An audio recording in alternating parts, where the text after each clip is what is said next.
Shorty!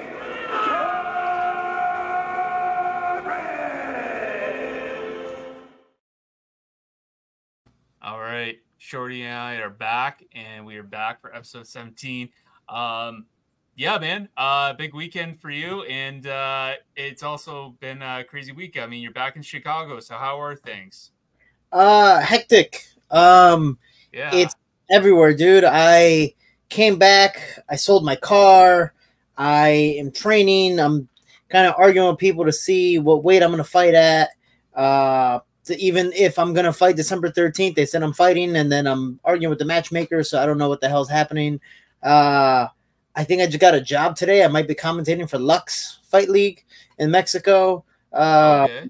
I'm dude, one thing is really, really funny to me. This is also me hating because I love to hate on him, but in a good way. Is I'm from Chicago, so being here in my city, everyone's like, especially I go to the public gym. Like right after this, I'm going to the public gym. I work out. Obviously, now that I have purple hair, you'll recognize me. Like, oh, that is Shorty Torres. That's not Calvin Gaslam. That's Shorty Torres. But now everyone's like, hey, you're Shorty, right? I'm like, yeah, thank you, man. They're like, you're Lazy Boy's Corner, right? I'm like, fuck. Yes, I am Lazy Boy's Corner. And there's like, dude, and they will always talk about him. And I'm like, damn it. Even Lazy has my crowd now. Like this kid, I think, what does he have? 950,000 followers? Like Jesus, he is almost to a million. He is 935. Do you think it's like part of the personality that he possesses too? Because I know when we were chit chatting on Friday night, and I know that I'm sure you're busy. Like I know you're cornering him, and you got responsibilities for sure.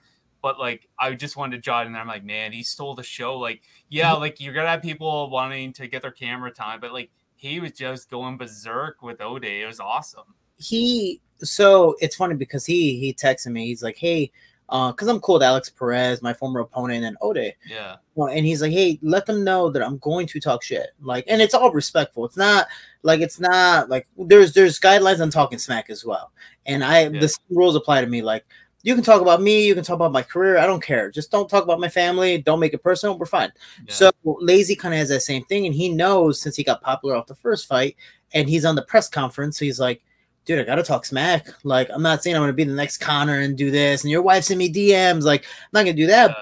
Yeah. I gotta hype up the event. And dude, he stole the show at the press conference. He's the very first fight in the card, at least in the main card, and no one cared. Like, I'm there watching it as an audience member, and I'm just like, this is funny. Even when their turn is up, he's like looking at Ode, he's like, and then he flicks him off from across the table, and dude, like. It's always a good thing when you get Dana laughing, you know, because he's Mr. Boss Man. You want him pleased, and he's looking over and he's like, "Oh my gosh," you know. So Lazy, he's a good fighter, but I believe, and I say this respectfully, like he's a good fighter, but he's such a great entertainer. It's phenomenal, and I think another thing is the way he speaks, and I think Mexicans in general. We have clowns in Mexico that like they're known for talking smack, like. They literally there's concerts of just these clowns, and they grab people from the crowd and they just talk smack. They roast people. So Mexicans are really good at roasting people, but the way we speak, it goes up and down. So when you hear Lazy speak at a press conference, he's like, man, I came from nothing and I've worked really hard, but man, I want to beat this guy's ass and I want to do this. And everyone's like, yeah. He just does this, the roller coaster of emotions, and because he wears the sleeve or wears his emotions on his sleeve, that's how he speaks, you know. So it's never just one tone. He goes up and down and gets you like on this emotional roller coaster with them. So it's cool. And then obviously he's Mexican, like he's a fan entertaining fight. He got dropped in the first round and made it a Mexican type of fight, just a grueling war, and he has that little warrior spirit. So I think all that combined plus. Besides the U.S. and maybe Canada, is every other country, the U.S. especially, we're the land of opportunity. So we compete with each other compared to Mexico, Puerto Rico, all the other countries in the world. They're like, dude, you made it out? Hell yeah, we're going to support you. Like, I know you can't bring us with you, but we're going to support you because we love you compared to the U.S. If you pass us up, oh, he got lucky, he's this, he's that. It's a hating contest, but in a negative way. Like Lazy, he has all of Mexico following him. They support him, even if they're the same weight class. It's like, dude, I'm proud of you. Like, you made it out. So it is a cool. You look at Manny Pacquiao in the Philippines. Like, that's what it is. Like, when he fights, crime stops. Like, everyone stops to watch his fight, and when his fight's over, back to it. Yeah.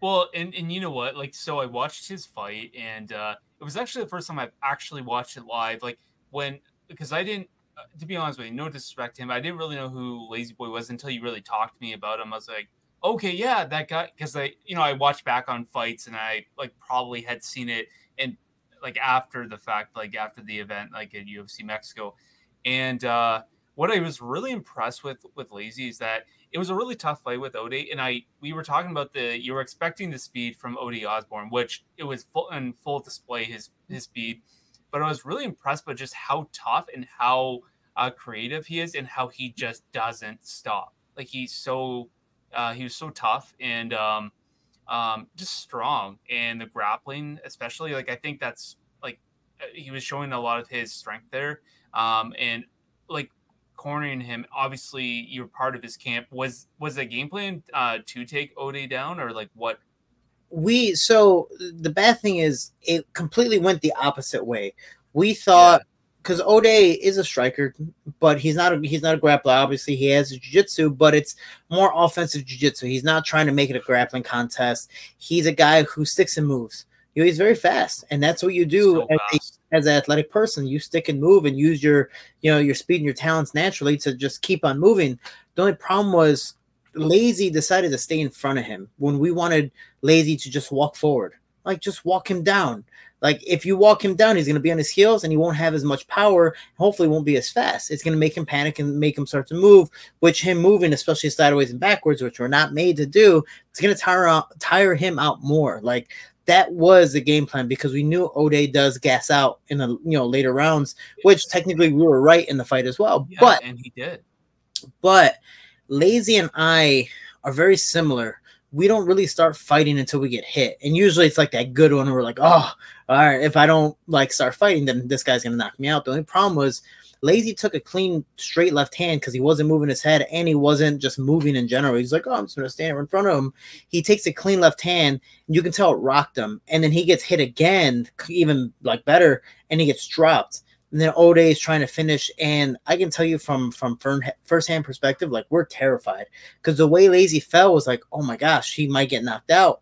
And then it was almost those finishing strikes where Chris Taioni looked like he was going to stop the fight, and we're like, oh no. And then Lazy, obviously went to take down Ode, put him in a triangle. We're like, worst was the worst, Lazy won't tap. Like, he'll be fine for the most part. Hopefully Ode's legs will get tired, and that's what we're telling him. We're like, dude, just relax. Try to do this, try to do that, but just try to stay calm, because his legs are going to tire out. If he hasn't put you to bed yet, like, you're fine for the most part. It just sucks.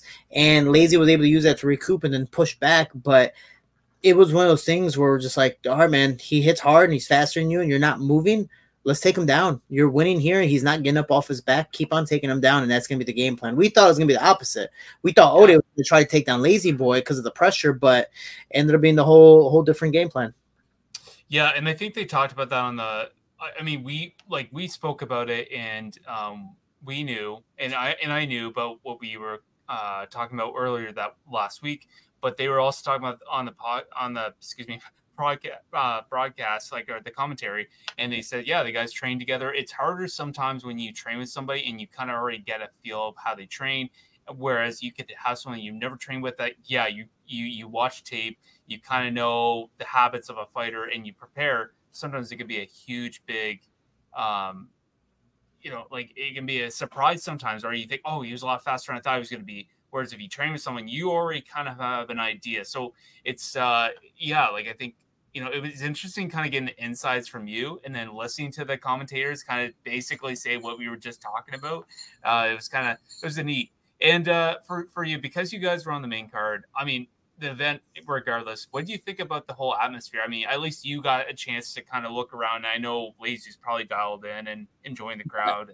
So two things. One, for Lazy's last two fights that I've been part of, I've been filming, because I try to do things for Lazy that I didn't get in one my UFC career, but then also my career in general. Like no one walks out filming me from behind. Like it's so cool getting that whole Right. real life experience, that movie like experience. So in this one, I decided to walk out again behind him and move to the side a little bit because all the camera people and security are like bombarding him. So I was like, all right, cool. Let me film on the side, be away from the camera, just pay attention to him.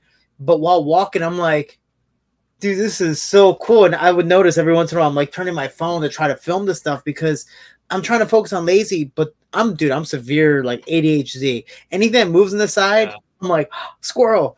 And the whole sphere is a freaking projector. Like everything is everywhere. No matter where you turn, besides maybe the audience, like there's always something to see. So you're just like, oh my gosh. And then you get there, you're like, oh fuck, I forgot if I'm supposed to stop and film him and do this and do that. But the also the hard part is it's not made for a sporting event because it's a theater. So whatever the sound is at a theater, like on stage, it's supposed to project out. So it's supposed to be loudest here, but when you speak, it's supposed to project out to the crowd.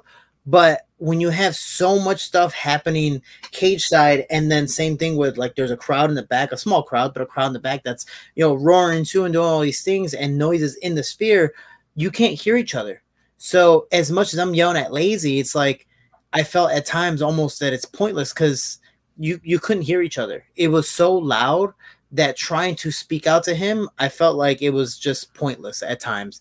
But the atmosphere in general is easily like no other. It's one of those like you have to be there to understand it because it's amazing, but it's like skydiving. You won't know the feeling of how like freeing it is until you jump out of the plane. Like it really is an amazing experience. But if you haven't done it, you're like, nope, scared, not gonna do it. Doesn't make sense. Like I don't see that at all. But it's a whole different thing. But I can tell you this also, I do believe that the UFC will never up that type of scale unless they do it in the sphere again or some other place that is like the sphere that mimics it, or like a sphere 0.2 type of thing, because it is one of those like once in a lifetime opportunities that is phenomenal to have the very first sporting event there. It was a movie. It was really, really cool.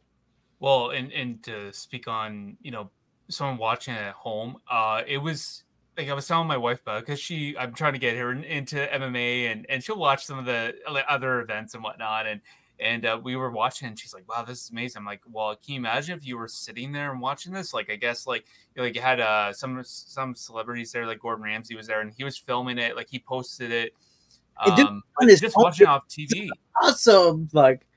Yeah, just watching off TV, and I felt like the projections were going to come through my TV. Like just the way it was filmed, like it was really cool. But I think, like in a logical sense, I don't think the UFC will do it again. I think it was just a one-time thing, and I don't like. I think you said it best. It's not ideal for an event. As much as it was cool and whatnot, I just don't think it's feasible to do that. And but hey, it was cool. And another thing, I know you had. Tell me if I'm wrong. Is it his last name is Zellhuber? Mm-hmm. Okay, Zellhuber. His fight, that was a great fight. That was a great that was a classic tough I mean that guy could take a hit. Like fuck, that guy's tough. So before I've seen him fight before, and he's a great fighter. Oh, phenomenal. And that's his second straight fight bonus, like he's a phenomenal fighter, and he's young, I think he's like maybe 25, 26, like if that. So he's a young, hungry fighter. So him losing like that is best case scenario because it's already one of the fight of the year candidates, so that's going to be, and you get bonuses for being fight of the month, stuff like that. But with that being said, before we get to him, because he's something I definitely have to speak on, is there's so many things or reasons why the UFC shouldn't or probably will not have another event at the Sphere unless it's another big Conor McGregor moment, another big, fight. It's just way too expensive for them to operate it. You heard Dana talking about he's already spent $20 million doing the rehearsals because it's $1 million to rehearse it. And I can tell you from firsthand experience that like you look at everything playing, and it was like a 9-minute movie that they're playing in pieces. And all the projections and all the things, all the fighters, the simulations, the 3D art, all that, dude, all the rehearsals were easily worth it, but it's so expensive. Did they make their money back? Did they break even? Did they lose money? And for anyone that to even ask that, it's like, oh, you probably won't even have an event there because UFC events are so successful, they easily walk away millions of dollars. But when there's an event like that, this was more of one of those, you know what? Let's do it. It's kind of like when you go out to eat to like a 5-star restaurant. You're like, fuck it. I'm going to spend a lot of money. I might as well go all out because I might as well at least make it worth it. If I'm going to cry, I might as well go cry with a full tummy instead of going home going, man, I should have had this. I should have had it. Like, you want to just go all out and say, screw it. That's what the UFC did. But also backstage, there's no locker rooms. It's a theater, you know? So you're just in a room. You got to go use the restroom. You got to walk, you know, halfway to the other side of the sphere, or you want this, you got to walk to a whole different area compared to when the UFC does sporting events at, you know, Staples Center. You're in a locker room. There's a bathroom right there. There's food on the other side. There's a medical tent. There's this, there's that. It's built for a sporting event. Compared to this, it's not. So, and again, fortunately, the UFC was able to sell out the Sphere, given they brought down the prices extremely low compared to when they first started selling. I think it was 60% down from what they originally started selling for, which it worked out. They sold out, and that was the biggest gate, I think, in history or close to it. But it's also half the seats, if not even technically less than half the seats. It's just the seats are that much more expensive because of the experience that you're getting. So, you know, they were fortunate enough to be able to sell out, but they also had to bring down the prices because how expensive it is just to even, you know, use that type of facility. It is freaking amazing. You know, again, projections inside, outside, all that stuff. But when it comes to the price and the UFC trying to make money, that's one of those events that they just wanted to do it for fun, maybe once a year, maybe once every, you know, 3-4 years, depending on who's fighting. Like if John Jones is fighting, you know, Alex Pereira, dude at the Sphere, that'd be fucking awesome. That's an event. Conor McGregor's fighting, you know, whoever in his prime again. That is amazing. Yes, do that. But you also, I think also the another side of it is they were saying if any, and luckily no fighters backed out, but if any fighter got sick, got hurt, whatever the case may be, it takes, I think, 12 days to replace someone because of all the stuff that they need to put on the TV, the projections, all that stuff. So if anyone missed weight and had to, you know, back out of a fight or got hurt or whatever the case may be, like that messes up the card. Luckily, again, no one missed weight. Everyone was fine and healthy. But I can tell you again from firsthand experience, I saw fighters.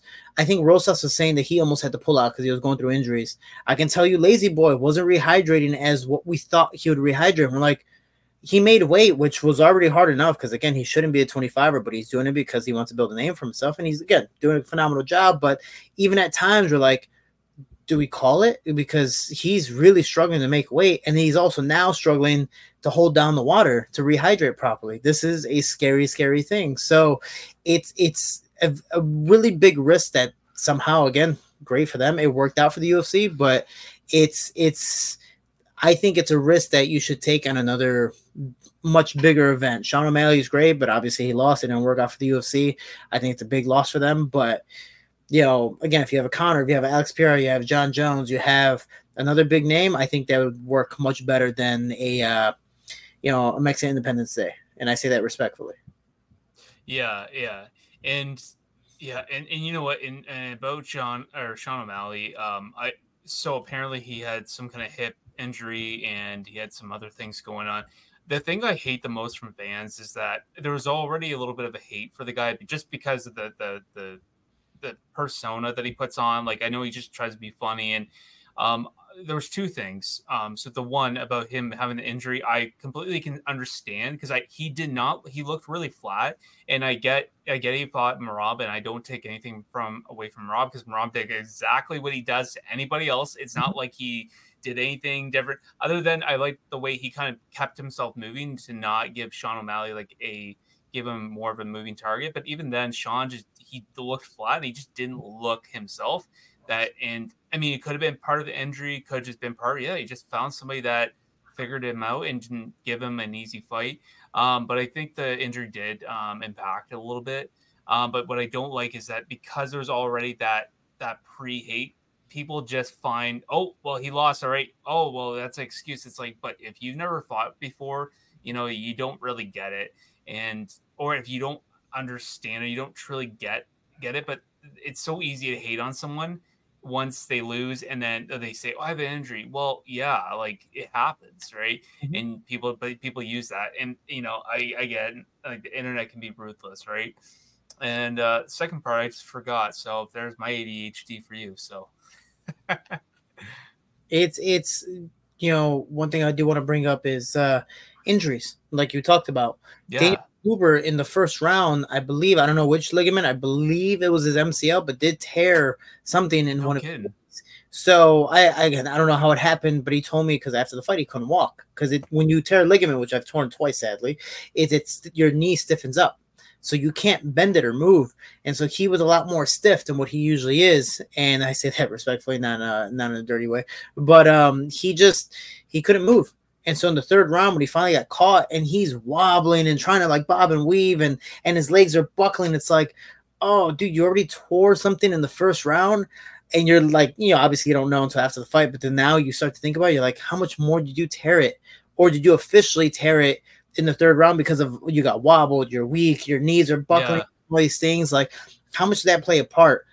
From me, I ended up tearing my MCL in one fight. For my I ended up bumping up a weight class to fight for Titan FC, the bantamweight title, and I got dropped in the first round. And I did one of those like Family Guy falls where I fall backwards, my heels touching my head, and I tore my MCL. I didn't know because I broke my hand that same round, and I knew about the broken hand, but my knee wouldn't bend. So when I stood up to shake my legs out for the second round, my left leg shook, but my right knee just went up and down, and I'm like, when that didn't bend at all, and then you start getting punched in the face, you forget you're a little occupied.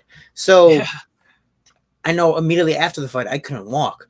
Danny immediately after the fight he couldn't walk, and he was like trying to limp to us and do all these crazy things. So I can just imagine, especially with that type of war, eventually he got caught, wobbly, all that stuff. Like Daniel Huber is a young athlete who's nowhere near close to his prime. He's a good-looking kid that puts on a war, and sadly, got a little beat up, in the face, who had some natural color put into him. But it shows that's exactly the fights his and Lazy's, which are both part of the same team, same management crew. And again, fortunately, I got to stay together with both of them. That was the card. Those two back to back were the best fights. And then yeah. what is the woman fight? Aldana and I can't remember her last name, but that one again. That was another display of Three, Mexican toughness right there, 101. three straight great fights. Even if the Mexicans lost or were on the losing side, Yeah, they put on a fucking war. But then yeah, you had Alexa Grasso and Sean O'Malley, just both of them look flat. And I don't know if it was the moment. I don't know if it was the lights, the sphere. I don't know. yeah, But anything, again, we can say whatever about Sean O'Malley, but you also don't understand it until you're in that position. We can say, oh, yeah, why don't you do this? Why don't you do that? I get it. Trust me, I'm an athlete. I've had my fair share of woulda, shoulda, couldas, but it is what it is. And what I don't like is, one, obviously the crowd saying whatever they can, but it's your own opinion. But it's Sean O'Malley right now stating that, like, oh, I won the fifth round, I'm the champion, or I won round 1, 3, and 5, I'm the champion, and still this and it's like, I know you're playing a joke and you're having fun, but are you really starting to believe that for yourself? Or are you trying to ask for a rematch? Because it wasn't a close fight, at least not in my eyes. Maybe the fifth round, no, God, no. but it's Sean is it's a sad thing because you start to second guess and doubt yourself here and there. So I don't know what's happening with Sean right now and his mindset, but it is I hope he can mentally overcome it and we see a more improved him, especially after surgery. Yeah, and so that's what I was gonna say.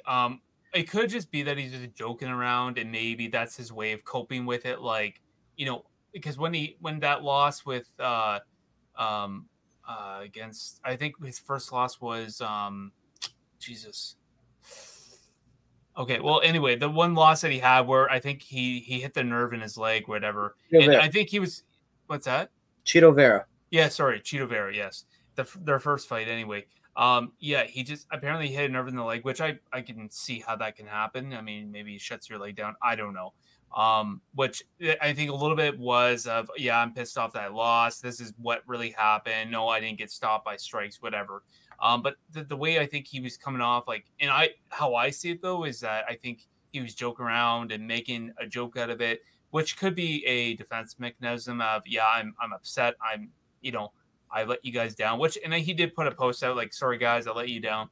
But I mean, he's not out boohooing, crying, at least as far as we can see. Mm-hmm. Right after the fight, he's making a video with his coach and whatnot. Like, he was doing a lot of stuff. So, I mean, it's one of those things where I think he may, as far as we can see, he was pretty positive and whatnot. So, yeah, I mean, I think he's, as far as the naked eye can see, he's in positive spirits, and hopefully, this isn't a mental loss, because sometimes, when you're on top most of your career, and then you get someone, not just when you get caught, I mean, things happen, but when you get when you get dominated like that's tough loss. It can be a very tough loss. I've never been in a fight. I haven't been in a fight or a situation like that, but I can understand. I can see how that can be, for someone on top for so long, and then you get such a tough loss.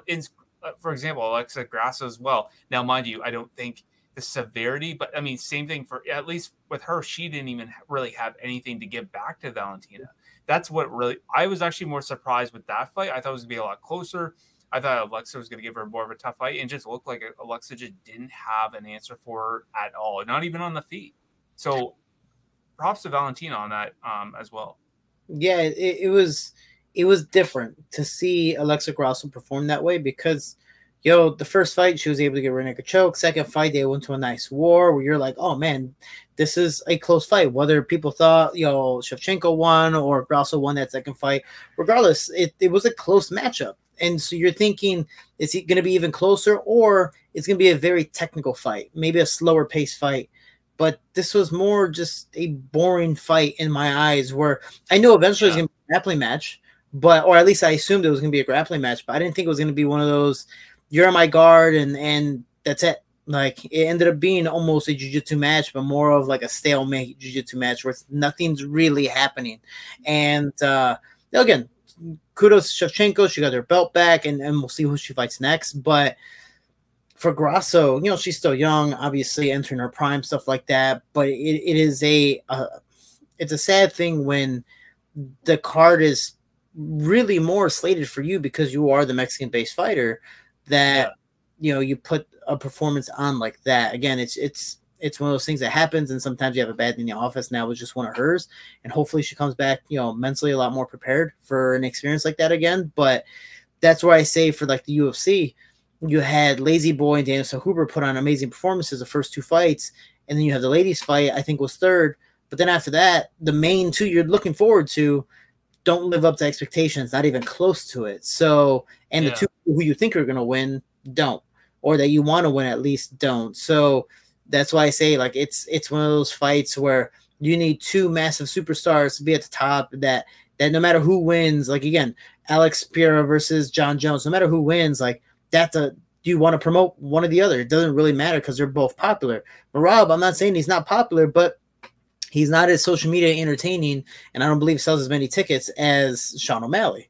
Again, that's just my opinion or whatever, but it's the same thing with Shevchenko. Shevchenko's a phenomenal fighter, but she's also older. She might be done with her career a lot sooner than Alexa Grasso, hopefully. So you want to promote someone who's young, hungry, and doing her thing like Alexa Grasso. And sadly, her and Sean O'Malley, the two people who they made the event for, failed the opportunity. So, hello.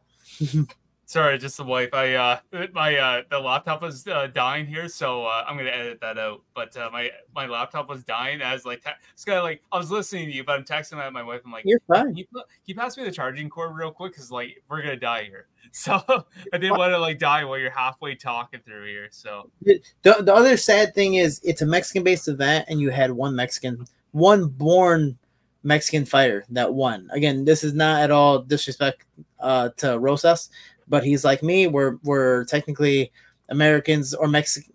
We're Americans that are, heritage-wise from Mexico, but yeah, we're American born. Lazy Boy was the only one Mexican born that won in the event.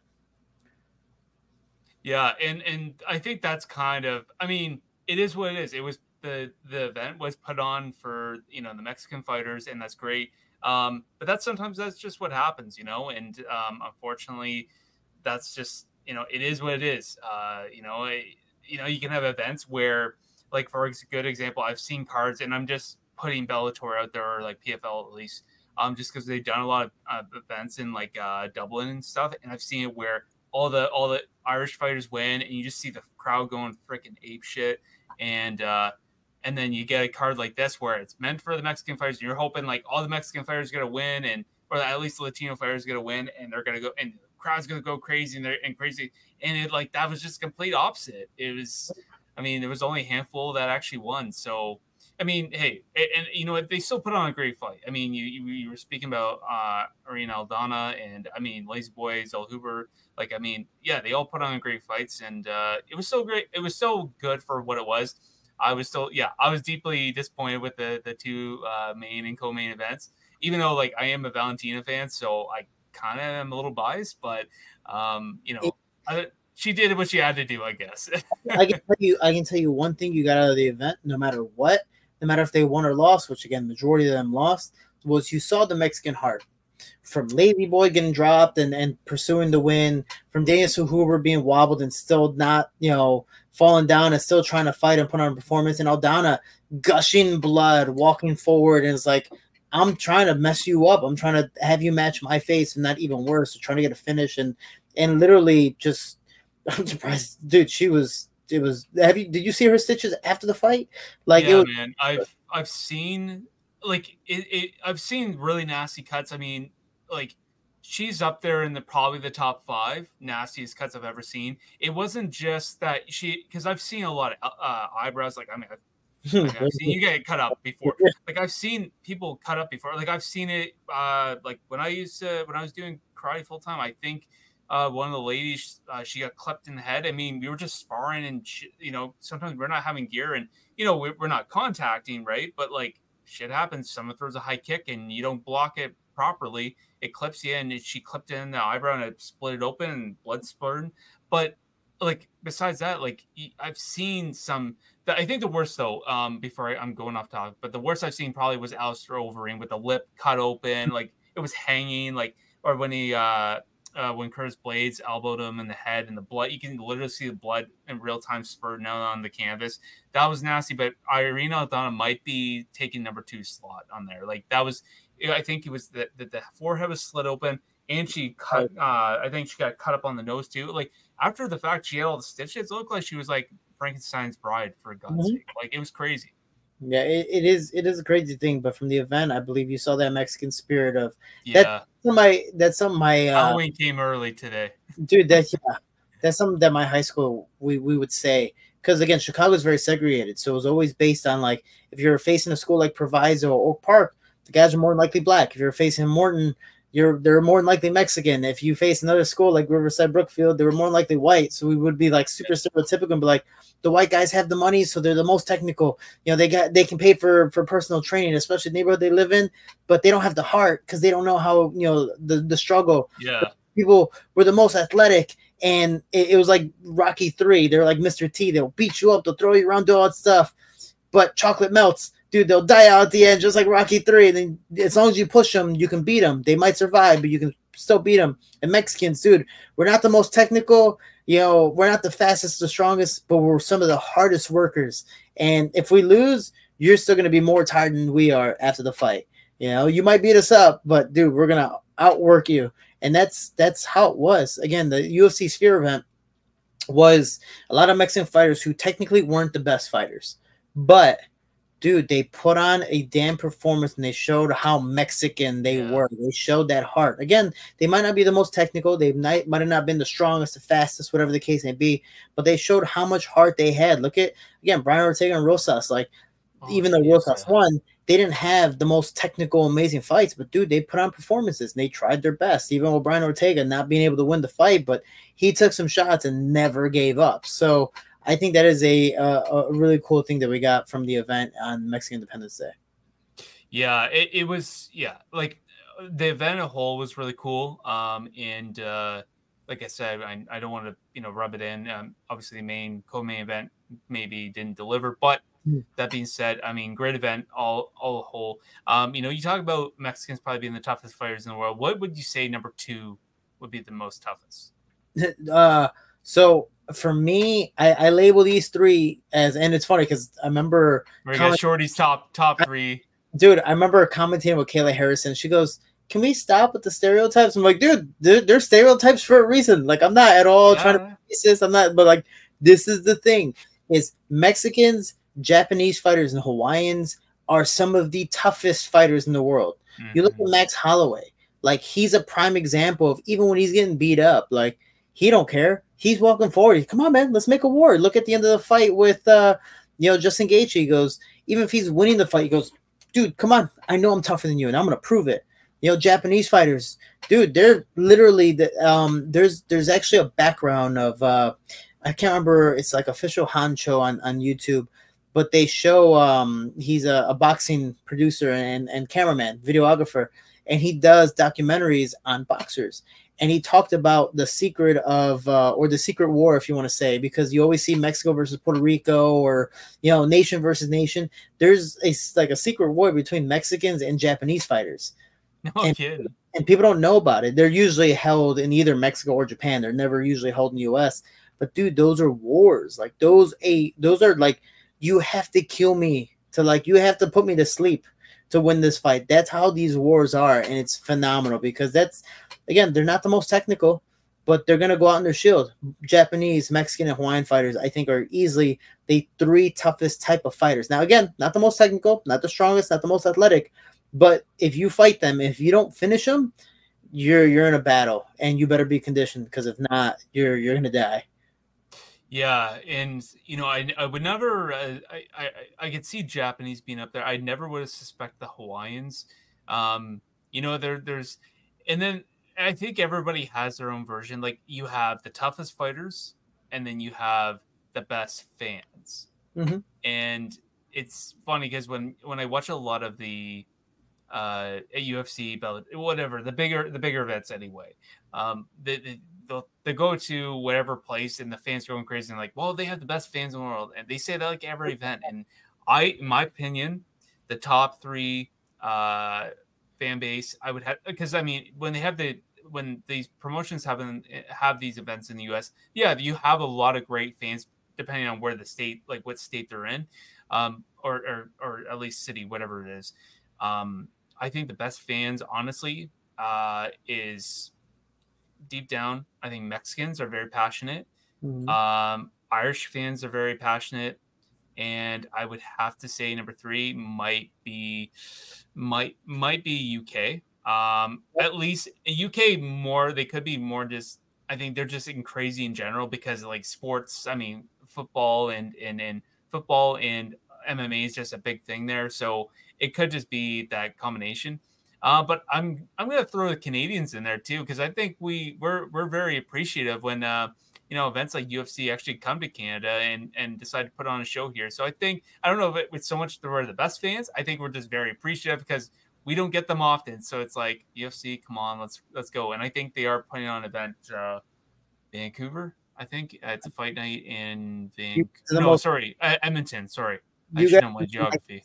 you guys are the nicest fans. Like, you try, Nicest. There you go. All right, I can handle you that. guys are rowdy, and then apologize after. Like, I'm sorry, I'm sorry, I'm sorry. Or Because Canadian, you know what? I feel like we're kind of like that kid who apologizes for the class clown in school, and then everyone's leaving, and they're like the ones that like push all the chairs in after before we leave.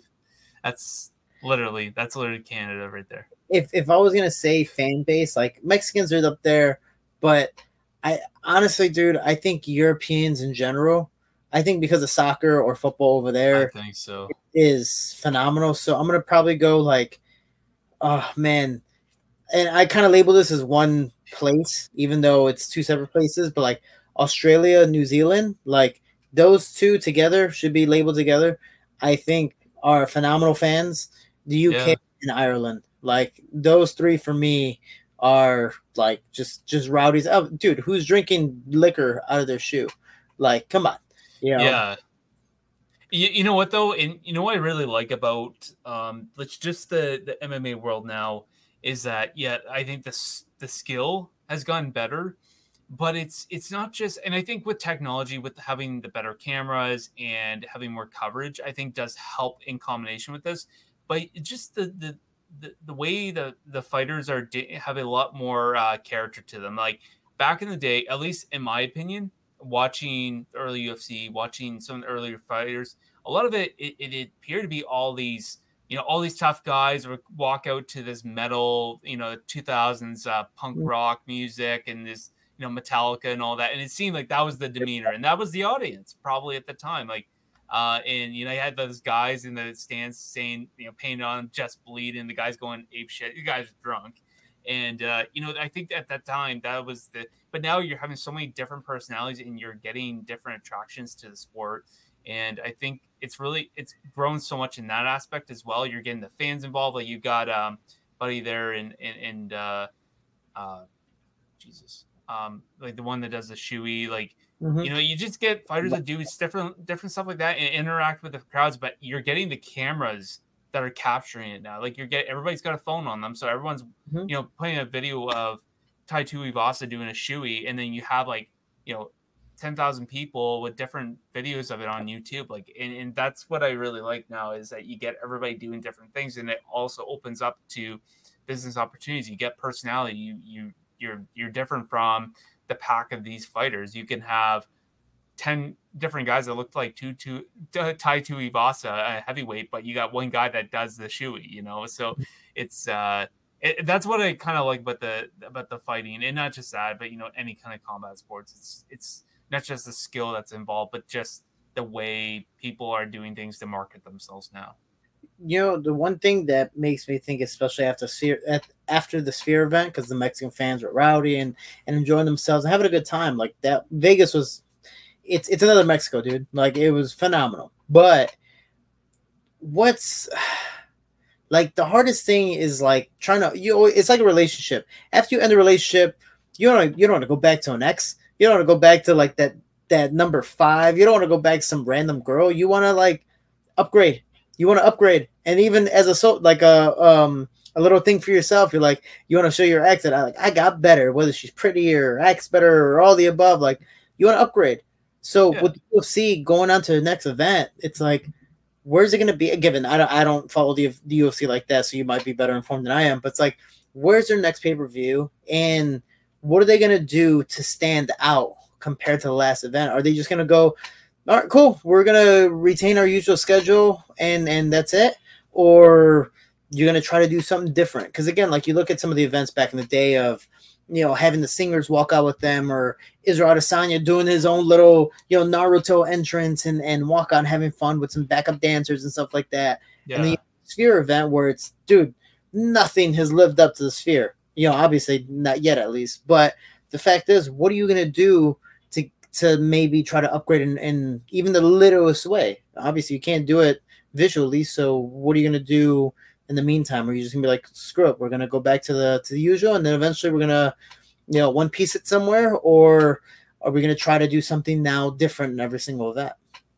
Well, when COVID was at its peak, and I know UFC wanted to go do the Fight Island, when they were advertising it, they had it advertised as they were going to have the octagon on the beach, and everybody was going wild. They're like, is this like legit? Because with COVID, they didn't really leak anything. They didn't really show anything. It was just, we're going to have it on the beach, and that's that. And I was like, you know what? Actually, this is like a blessing in disguise, because this is actually kind of awesome. Are we going to watch people fight on the beach? But I'm thinking the heat, like, I don't know if this is going to fly, like regulations, like it's going to be too hot, like for the fighters to fight. Like we're not talking about, this ain't Florida heat. This is like even more, this is on Yas Island. And then once they did the whole, but the idea of it was kind of almost like a fantasy in a way, like, holy shit, you're going to watch these guys fight on the beach. That's actually kind of sweet, but how are they going to do it? And then after they said, and they actually had in like actual big, like a actual arena type thing, I was like, okay, that makes more sense. But even then, like, man, if I was a fighter, I would not have wanted to fight there. That wouldn't. Apparently, the first event they were talking about how hot it was, and I don't think that, even because I know like with certain fights, you might train somewhere to prepare for the altitude, or you prepare for the heat, vice versa. But I don't think you could really prepare for Yas Island. I mean, apparently it was very, very hot. I don't know if they did it in an arena or they did it in like a gigantic tent, because the Middle East is known for having these like big events in these Yeah. man-made tents for whatever week, and they're like really really insulated tents, so it's not just like some little TP outside. Like this is, Yeah. it almost looks like a building. But the Yeah. fact is, like, it's hot, and especially when COVID was at its peak, like the Middle East, no matter what. I mean, I don't know if you use Celsius up there, but it's like it's 100 degrees every single day. You know, in the Yeah. fall it might be in the middle 90s, stuff like that, but it still sucks. You know, and depending on what part of the Middle East, I think in Abu Dhabi they have a good amount of humidity, so it's like it's also just warm. Like even if the sun's not out, even at night, it's like, dude, I'm sweating. You know, so when you have these events, and especially with the jet lag, especially with the travel, especially with you have to stay in every single day at the time during COVID, and then you finally go out and have an opportunity to see the sun, like, dude, this is exhausting. You know, so Yeah. it is a little bit different, but I'm excited to see what the UFC does, whether they go back to Abu Dhabi, whether they just kind of, and I assume that they're just going to go back to its usual scheduled programming of like, all right, cool, we have another event, we're going to do our usual, and we're going to pack the place and make money. But for all the people who went to the Sphere, and obviously the spectators who saw the Sphere event, it's like, oh man, you're just gonna be jealous that you weren't there, or that they're not doing that again. So that's the hard, Yeah. is that, like, they're not gonna upgrade anytime soon. Even if they do the spectacle in their next event, like there is, and again, I've been to my fair share of events with the UFC and other promotions. There is nothing like the Sphere, nothing that even came close to the Sphere. So, and it was again a place that's not made for sporting events. So just imagine having an event there, and for sure a one-time thing in a long time. So, I'm interested. I'm really interested to see what they decide to do next. Yeah, I'm sure they'll do something. I don't know if to top it, but they'll do something different. I don't know if they'll go to Hawaii and have Mhm. like some weird opener. I don't know, So, have a bunch of skulls and have a walk through where the fighter's gonna walk through a tunnel with skulls around it, and Max Holloway's gonna walk out in his floral they'll figure shorts. I it out. don't know. Yeah, I mean, I'm sure they'll come up with something. I don't know if they'll top it, but the UFC, I know they do. They always do something crazy. They do something different, and I think it's awesome. I mean, with the idea that with the Venom UFC shorts, they've been trying to give some fighters like custom shorts and whatnot. So they're doing little cool things like that. I think it's really cool. We're kind of running up on time, so I wanted to ask you a little bit about. Real quick, Okay, I'll let you go. I know one way they could top this, Okay, and let's and go. I swear, if they do it, I want my 10%. But I mean, they're owned by TKO, right? They're owned with a company that's in collaborations with the WWE, so they're technically part of True. the same circle. What if they did WrestleMania and had a UFC event at the same time, like interlapping fights where it's like you have a wrestling event, whoever the two champions are, some Royal Rumble or whatever, and then the next fight is whoever the case may be that they're trying to showcase, Alex versus John Jones or Stipe or whatever the fuck, like I think that would be cool. But it's the wrestling match is in a cage instead of a ring, something different. It's like almost Yeah. the I, sound I case yeah. may be. I don't know how they would do that, but it's definitely a great idea. So if they ever go along with that, you gotta send them the clip of this video and get Mm-hmm. your 10% or something. Be like, hey, it's my idea, so I want my 10%. Thank you very much. I'll get that done. It's my Get that money, written paper, and I and get it now. yeah, and I don't know, like seriously though, I don't know how they would do that. But again, I mean, you see that they pulled off the spear. Like, look what they did with how they, and also when they were going to do, like when Dan White was talking about, we're going to do a movie between Mm-hmm. each fight. I didn't know, I couldn't envision that. I didn't know, like, what do you mean by you're going to do a movie in between fights? And then once he put it on, and they kind of did it in a way to like slowly integrate. And then when they had the screen up and showing both like interviews of fighters, I was like, oh, okay, I see what you're trying to do. And then once he showed it, I was like, okay, that makes perfect sense. It was really cool transition. But yeah, I think that'd be a cool concept. And I mean, again, because now they're owned with TKO, I think that'll be I think that's gonna be a really, really cool thing. And I think it's a good business move on their part. So yeah, I wanted to ask you, you're back in Chicago, and you mentioned about being a commentator for a promotion. I just forgot what it was. In Yeah, what Luck. you told me. So I believe not officially like signed, but I Oh, found okay, you're not official. I might be commentating October 11th for their next Lux event in Tijuana, Mexico. So I'll be out there doing that. And in the meantime, my schedule so far is I'm here literally for a week, 7 days. I leave Sunday, get back to Vegas, start training. Hopefully by then I sign a contract for Brave because they Oh tell me yeah. I'm already on a poster, but no fucking fight. Fighting December 13th. And then I have a possible opponent, but they're trying to get me to drop down to 25.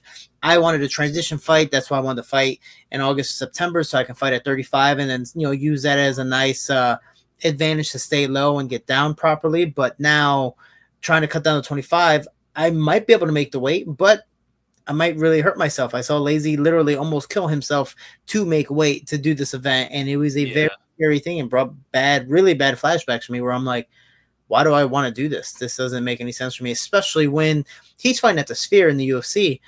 I'm fighting in Bahrain, which again, I love. This is my second home, but against probably some Joe Schmo, so no offense. Like, again, I don't know. It's not that they're not good fighters. It's just, who cares?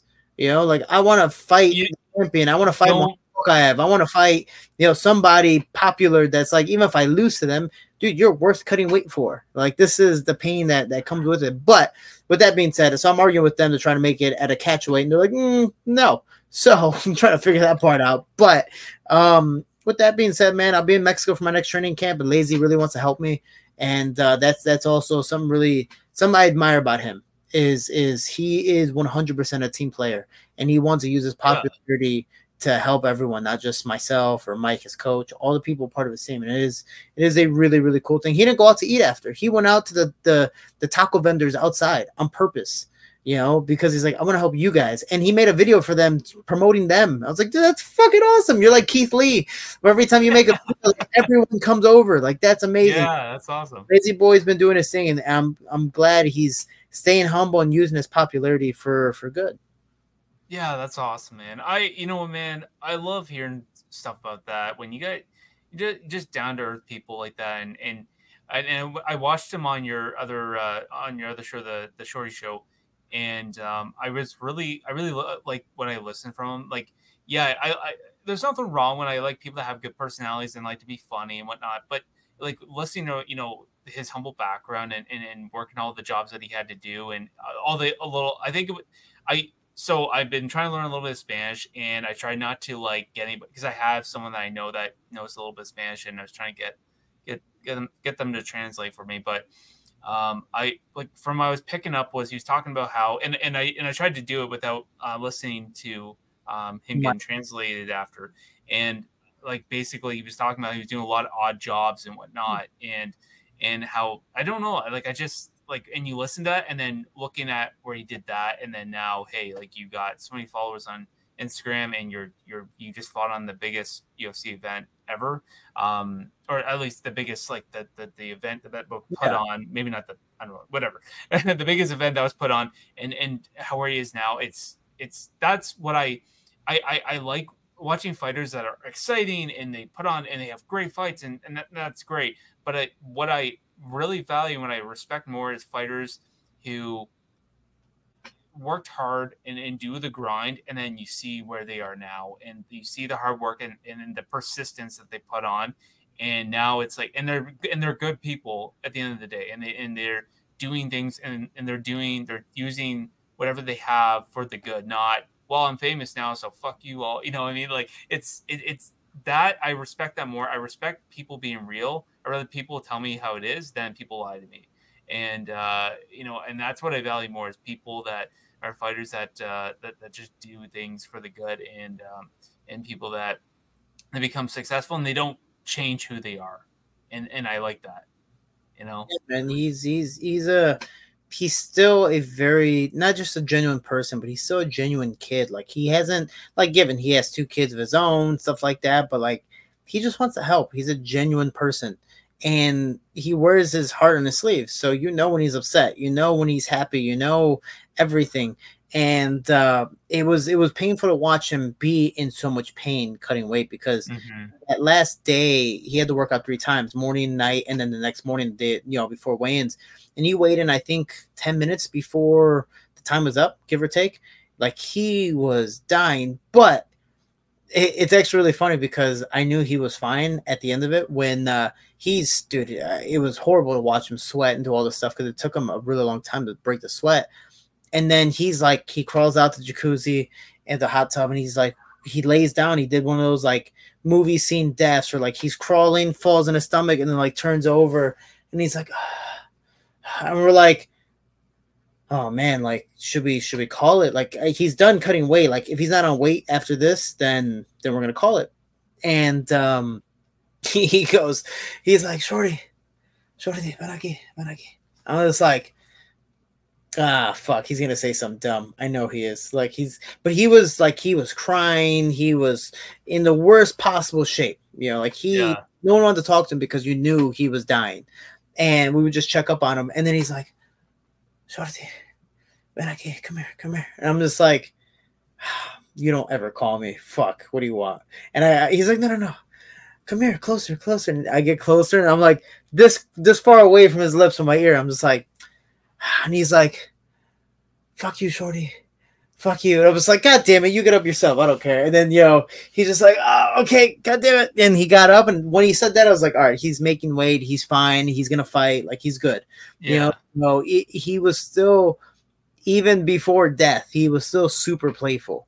And that's something I really enjoy about him is, again, he's himself. And I have, again, I hate for a good reason, is he's always been himself. He's never changed, and he uses popularity for good. And there it goes. Jesus Christ. And there goes my cat. Sorry about that. And he's just so fun compared to like when I entered the UFC, I was a drama queen. I was doing this, doing that. I had my fair share of regrets.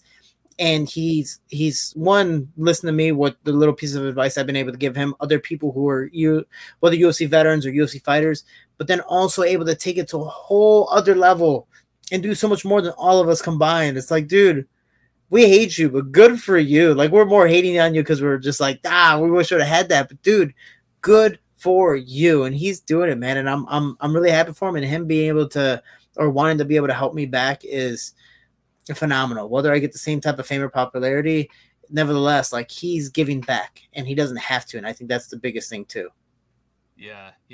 Well, and man, like I think you said it all, and just showing that's just the character he is, and I mean, he keeps going he keeps doing what he's doing, and I mean, his popularity is just going to keep growing, and I think people see that too. I hope people see that, and people can kind of not just see, oh, he puts on a great fight and awesome. Like, I hope that people, someone can give him behind the scenes and just show the character that he is, like doing the embedded of a weight cut that he's doing or something, or someone puts on a behind the scenes weight cut. Or I want to see that.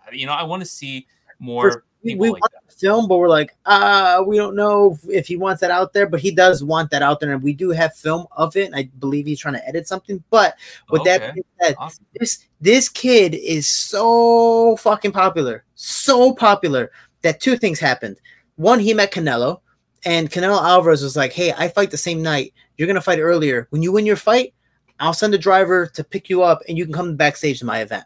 Like, dude, Canelo Alvarez is the face of Mexican fighting, and he's like, you want to come to my fight after? You can come. And coincidentally, Lazy had to go to the hospital because I believe he fractured his orbital bone.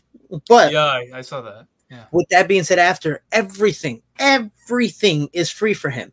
Like, and we said that on my show. He goes, dude, what the hell? I hate life. I was poor as hell. No one wanted to give me a dime. He goes, now that I have money, everyone wants to give me everything for free. Like, he hates it, but loves it all at the same time.